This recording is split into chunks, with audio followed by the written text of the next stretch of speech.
Ed, when you think about Steve's career and you work with him so closely at Pixar,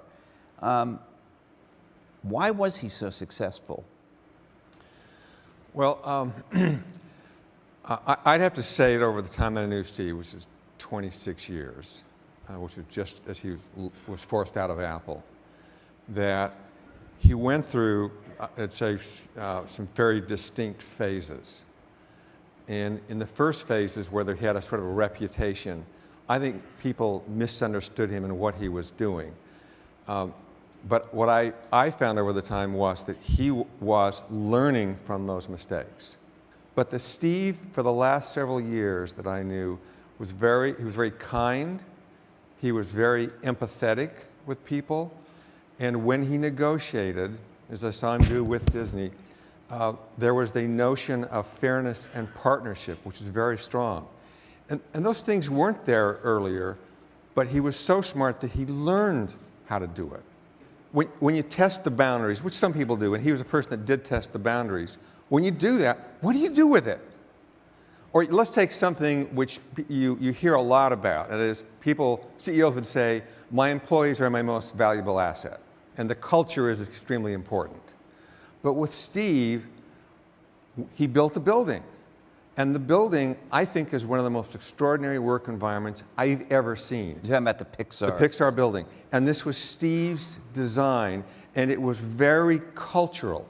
And it was because he thought about what it meant to say that your people were the best and the culture was the best. And it translated into an environment that was unlike what other CEOs would do, who would use the same words. He had a single-mindedness and an attention to detail unlike anyone I've ever seen. And if you look at he insisted on, and he was a bit of a control freak, you know. He was? A little bit, just a little bit. And he wanted to engineer every aspect of the user experience, let's say for the iPhone. Every excruciating detail he was personally involved in. I don't think people really understand. You know, Edison had this comment, you know, it's 1% inspiration and 99% perspiration. Steve was a god of perspiration. I mean, Steve worked incredibly hard. It wasn't just his intellectual gifts, which were enormous, but how he took that horsepower and applied it tirelessly until the entire problem was solved. I've never seen anyone like that. But was there something different about his ability to focus, or was it this control freak thing, or what? Well, I'll tell you, let's talk a little bit about Pixar. You know, and Steve was my best friend for about 25 years. I think we knew him for about the same length of time.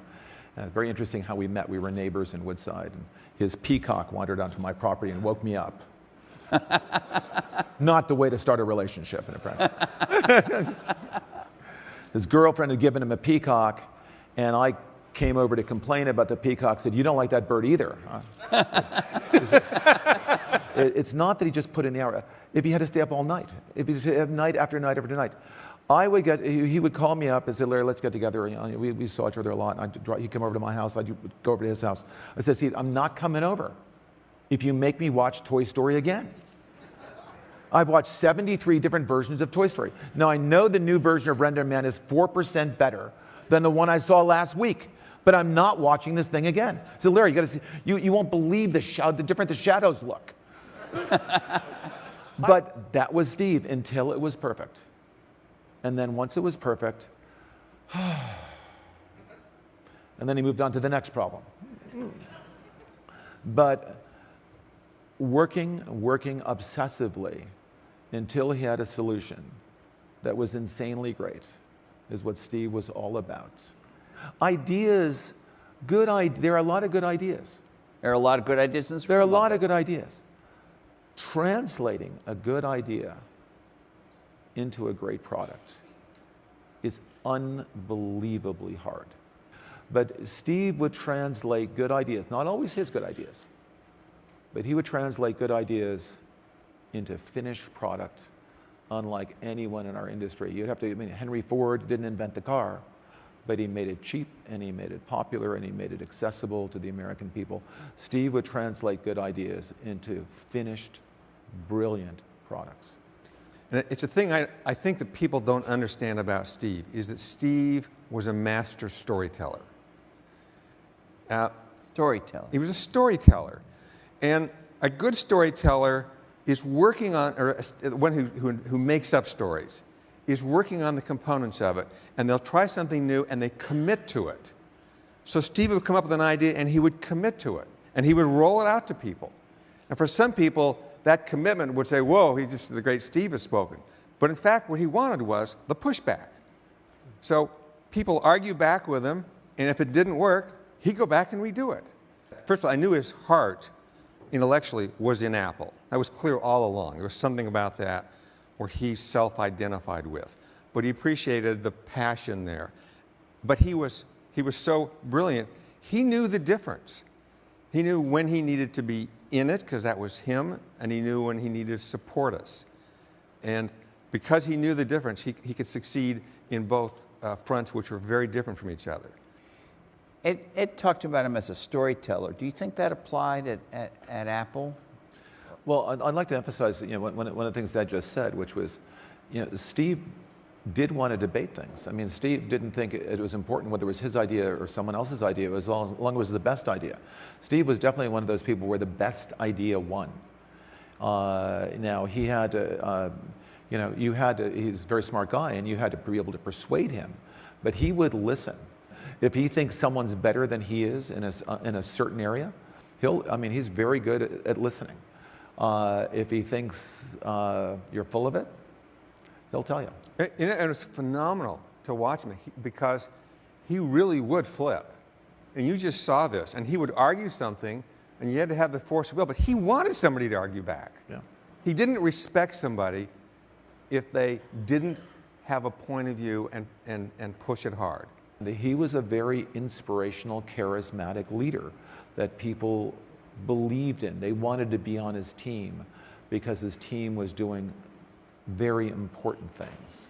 I think the Macintosh, which was so clearly far superior to what Windows was, didn't win because those other elements weren't there. And when I say Steve learned, because he had that genius, I agree there, but he learned those other skills, so by the time he got back to Apple, he was able to take the superior product and basically blow it forward because he was no longer weak in those other areas. Yeah, no, I think he lost his job probably because he didn't negotiate with the board well enough. I mean, so I agree that he made himself vulnerable because he relied so much on what he did and how brilliantly he did it that he expected the Apple board to recognize that he was kind of irreplaceable. How would you advise someone who wanted to model the Steve Jobs career or the Steve Jobs method or the Steve Jobs success is basically what they want to model? What would you tell them to do? Well, I mean, it could be people in this room. It could be people who will watch this video. Yeah, I mean, to me, trying to copy Steve means they're going to stop at the surface. I think conceptually, copying Steve or emulating Steve is the wrong thing to do.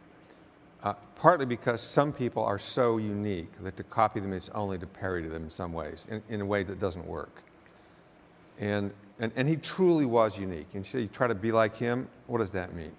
I do think there are principles for how you think about things, how you explore the boundaries, how you keep yourself from getting caught up in a conservative way of thinking, and the way you keep yourself from being blind from things. Steve had the facility to do that. Most people don't. And if they can work on their personal view of life and how they tackle problems and how they open themselves up, they'll have a greater result.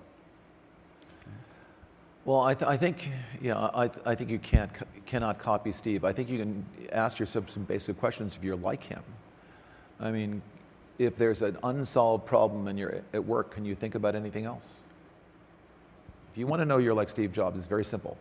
You are unable to think about anything about these serious problems at work, and that's all you can do, and you obsess about it until you solve it, and then you move on to the next thing, and you obsess about that until you solve it, and then you obsess about this until you solve it. it is, that obsessive compulsive personality combined with this incredibly, and obsessive compulsive personalities are not all that rare among successful people. The obsessive compulsive personality combined with this peculiar genius of Steve's, which was both aesthetic. We talked about the building. He loved architecture and design. He loved. He was an amateur architect. He loved product design. He wasn't an engineer, though. He wasn't a coder. He wasn't a programmer. I'm a programmer, but he had enough knowledge of what went into into the product, whether it was the microprocessor or the operating system. He had a pretty deep knowledge about all of that technology. Very smart boy. He learned very fast. Might not have been a professional programmer, but his understanding of the complete system, the gestalt, the whole thing, the whole system, and how to fit those pieces together. If you have that kind of obsession combined with Picasso's aesthetic and Edison's inventiveness, then you were the next Steve Jobs. So that's the test. Easy. Yeah, easy. Yeah, this guy's not, when So there really are no lessons to take from it unless you take that little test and you match up. No, I think there are a lot of lessons, but to try to model yourself after Steve Jobs, again, it would be like, well, okay, what do I have to? I'd like to paint like Picasso. What should I do? Should I use more red? Apple became the most valuable company on earth, and it wasn't even one of Steve's goals.